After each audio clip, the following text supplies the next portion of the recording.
Hello guys, yan. Yan, shoutout sa mga Tipel Vlog. Yan, nandito tayo ngayon sa Palang, yan, Lagusan. Yan, papasukin natin to guys. Samahan nyo ako. Let's go. Tara. Yan, makikita nyo.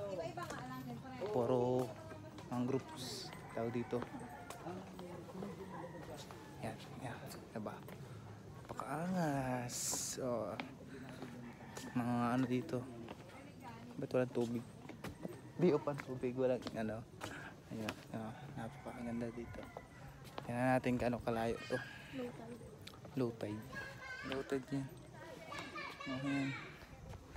Kasi ko dito low tide yata. Dati yung ano, extra power bank. Ikot natin. Ikot natin.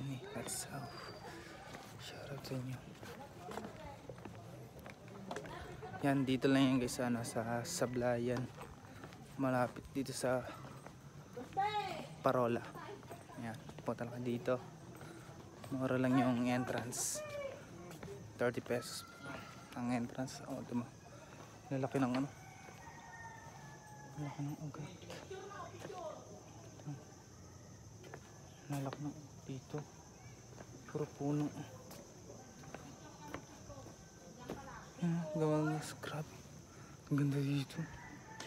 Parang ano, parang siyang nakakatakot, creepy. Ano isda?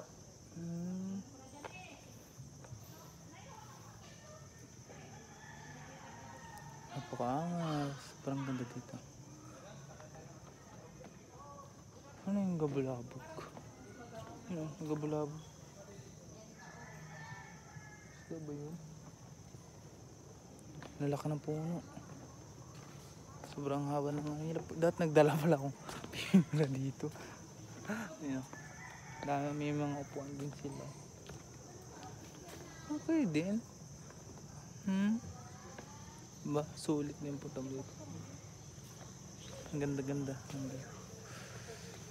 Pakita ko sa yung view. Ngali tayo guys. Napakaganda oh. Tingnan nyo. Sulit na doon, may tubig yan. Tapos okay din, safe naman siya lakaran kasi malawak naman yung malawak. May mga isda, dami isda oh. Dami isda pala dyan. Yan, haba pa? Haba pa ba to? Hanggang sa mga pahinga ka mo. Lalaki ng mga ugat. Napakaganda klase tubig. Bakawan. Hindi nga. Nakarelax dito.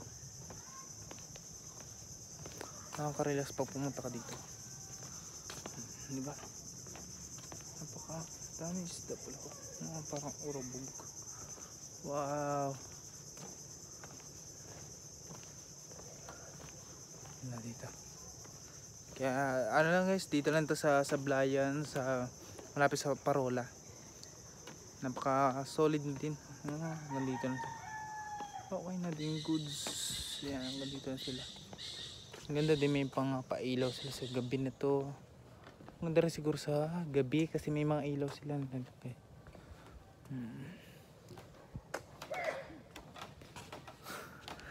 Napakaangas guys. Lalaki ng ano, mga puno.